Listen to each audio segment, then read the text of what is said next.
আমরা বরাবরই বাংলাদেশে একটা মধ্যমপন্থী রাজনীতির কথা বলেছি, যেখানে বাংলাদেশের সকল পক্ষ, সকল জাতিগোষ্ঠী, সকল ধর্মীয় মতবাদের মানুষ, তাদের সকলের একটা সম্মিলন থাকবে।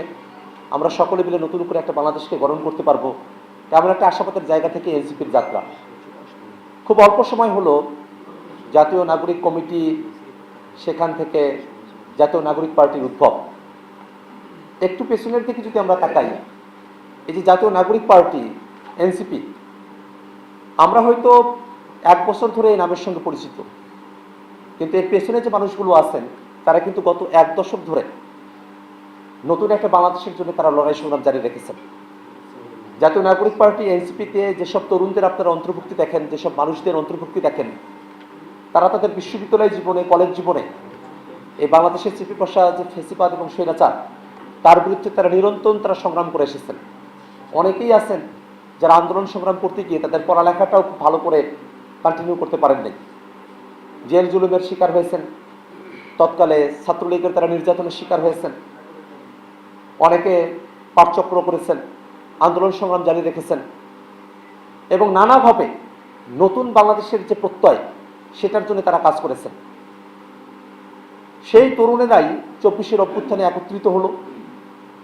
24-এর অভ্যুত্থানের মধ্য দিয়ে নতুন একটা বাংলাদেশের স্বপ্ন আমাদের সামনে ধরা দিল। সেই স্বপ্নকে যাতে করে আমরা বাংলাদেশে প্রতিষ্ঠা করতে পারি, তেমন একটা ধারণার জায়গা থেকেই বৈষম্য বিরোধী আন্দোলন, সেখান থেকে জাতীয় নাগরিক কমিটির উদ্ভব। জাতীয় নাগরিক কমিটির পরের যে যাত্রা, আমরা বাংলাদেশে যে রাজনৈতিক পরিমণ্ডল, সেখানে তরুণদের অংশগ্রহণ, জনগণের কথা বলা, বিশেষত বাংলাদেশের সংস্কারের যে কার্যক্রম সেটাকে বাস্তবায়ন করা এবং বিচারকে একটা দৃশ্যমান জায়গায় উন্নীত করার স্বার্থেই জাতীয় নাগরিক কমিটি থেকে জাতীয় নাগরিক পার্টি এনসিপির উদ্ভব। এনসিপি তার 1 বছরের সময়কাল জুড়ে মানুষের কাছে যাওয়ার চেষ্টা করেছে। আমরা জুলাই পদযাত্রা করেছি, মানুষের দুয়ারে দুয়ারে গিয়েছি। আমরা দেখেছি যে মানুষের মধ্যে জাতীয় নাগরিক পার্টি এনসিপিকে নিয়ে কি উচ্ছ্বাস। জাতীয় নাগরিক পার্টি এই অল্প সময়ের মধ্যে বাংলাদেশের এতগুলো জেলা, উপজেলায় কমিটি বিস্তৃত করা, নিবন্ধনের মতো একটা বিশাল কর্মযজ্ঞ সম্পাদন করা, তাতে সারা দেশের নেতাকর্মীদের অংশগ্রহণ এবং সবগুলো জায়গাতে জাতীয় নাগরিক পার্টি এনসিপির কথা বলা, এই প্রত্যেকটা বিষয় বাংলাদেশের মানুষকে এনসিপির প্রতি আস্থাশীল করে তুলেছে। আমরা এবারে নির্বাচনে অংশগ্রহণ করেছি, যদিও সংসদে প্রতিনিধিত্বের জায়গা থেকে জাতীয় নাগরিক পার্টি এনসিপি 6টি আসন পেয়েছে।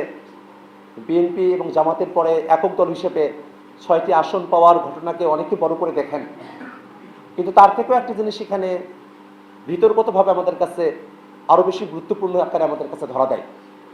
আমরা দেখি যে জাতীয় নাগরিক পার্টি এনসিপি মাত্র 30টা আসনে নির্বাচনে অংশগ্রহণ করেছে, কিন্তু 30টা আসনে অংশগ্রহণ করা 3% ভোট পাওয়া, এটা কিন্তু কম নয়। আমরা যদি ভোটের পার্সেন্টেজ হিসেবে দেখি, তাহলে সংসদে প্রতিনিধিত্বের জায়গা থেকে এনসিপি যেমন দল হিসেবে 3য় সংখ্যাগরিষ্ঠ, ভোট পাওয়ার জায়গা থেকে মাত্র 30টা আসনে নির্বাচন করে ভোটের রেশিওতে 3য় অবস্থানে চলে আসা, এটা এনসিপির সবথেকে বড় সফলতা। এবং আমাদের জোটসঙ্গীরা যারা আছেন, তারা বিভিন্ন আসনগুলোতে নির্বাচন করেছেন, সেই জোটসঙ্গীদের যে ভোট, সেখানেও জাতীয় নাগরিক পার্টি এনসিপির সমর্থন, এনসিপির সাংগঠনিক যে সক্ষমতা আছে, তার বাইরে গিয়েও এনসিপির যে গ্রহণযোগ্যতা, সব কিছুর একটা প্রভাব সেই আসনগুলোতেও পড়েছে। এই সব কিছু মিলিয়ে আমরা দেখি যে এনসিপির সারা দেশব্যাপী এই সাপলাকলি মার্কার প্রতি জনগণের যে একটা আস্থা এবং জনগণের যে বিশ্বাসের একটা জায়গা তৈরি হয়েছে, সেটাই আমাদের কাছে সবথেকে বড় প্রাপ্তির জায়গা। তো এখনকার যে বাংলাদেশ, সেই বাংলাদেশে আমরা বরাবরই নতুন করে বাংলাদেশের রাষ্ট্র কাঠামোকে সাজানোর পক্ষে।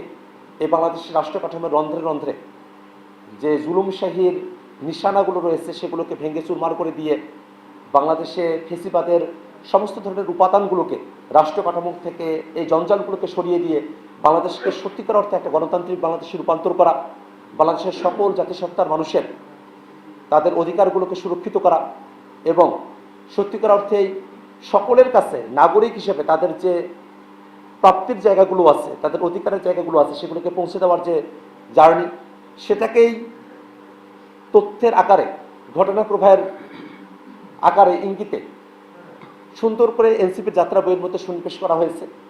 এটা এক বছরের যাত্রা বা তারও একটু কম সময়ের যাত্রাপথ সেখানে উল্লেখিত হয়েছে। একটা দীর্ঘ সময় এনসিপির সামনের দিনের যাত্রাটা থাকবে।